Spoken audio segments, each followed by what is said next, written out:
you get the feeling that for Harry in particular, we are a long way from Balmoral here.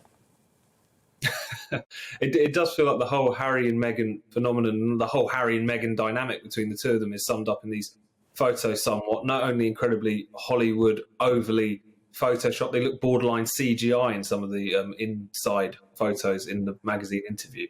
But also you have that photo there on screen in which Harry has been so kind of squashed by Photoshop as a means to put him on the same eye line level as Meghan Markle, who's of course a little bit taller than, which if one was being uncharitable would perhaps reflect on the nature of their relationship. But I think this, like so many other things, really just sums up the fact that Harry and Meghan are at the end of the day just celebrities. I think the great trick that they've pulled off is by managing to present what is effectively their pursuit of global stardom as a humanitarian effort.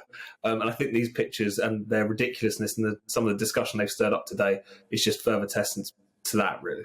And it's a reminder that there's more than one approach to the way you win public approval. I mean, I say that in the context of seeing much more dowdy, if I can use that word, pictures of the Duchess of Cambridge, Kate, at RAF Bryce Norton today, just doing that old-fashioned royal thing, pressing the flesh, having a few pictures taken on smartphones, all the rest of it. And I'm reminded that I think it said the Queen has met something like, or been seen by, about 20 million, physically seen by about 20 million people during the course of her long reign. You've got these two rival approaches to securing public approval. This old-fashioned royal approach, characterised and typified by Kate, who's still going around doing the royal walkabout, and the Sussexes, who are doing it all Hollywood, not necessarily meeting people, only fleetingly. They don't want to listen to people's stories. They want to tell stories through a medium of their own choosing.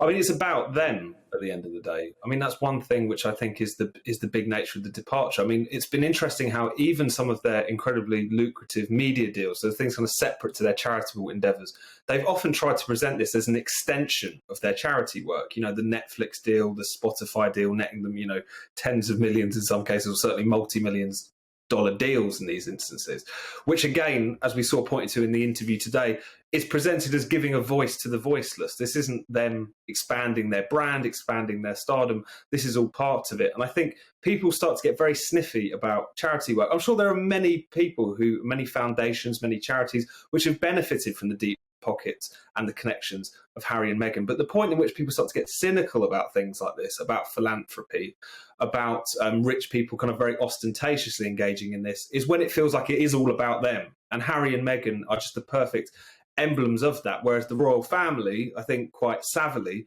present this as something which isn't ultimately about them. This is part of the service. This is just, again, just a very different kind of, a completely different approach that we're seeing coming out of what is effectively a Hollywood celebrity couple at this point.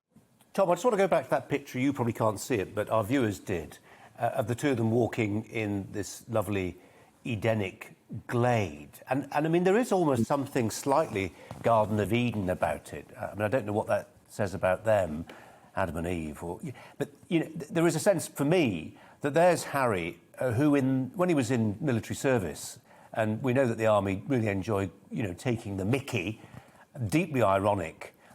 He's had an irony bypass, hasn't he now, to pose for that picture and see that picture with what it conjures up. It's a very different Harry from the one 10 years ago who would have had a look at that picture and just guffawed. I think this is exactly it. You know, maybe this is the clash between a kind of British sensibility and an American sensibility to a certain extent, if we're going to be slightly reductive about it. But again, the kind of the lack of self-awareness of these two now. I mean, I remember in the famous Oprah interview in which you had Meghan Markle with a completely straight face comparing herself to the Little Mermaid. And you just think that, again, Harry, who, whilst he was many things when he was younger, got in a few scrapes, caused a bit of attention that maybe he shouldn't have in relation to the royal family, for him to end up at this kind of overly sincere, unself-aware celebrity as he has become, I think does show a certain transformation on his part, definitely. Welcome to the GB News YouTube channel. You can watch us live 24 hours a day, catch up on your favourite shows, and join in the conversation in the comments below. Don't forget to subscribe and you'll never miss any of our exclusive content.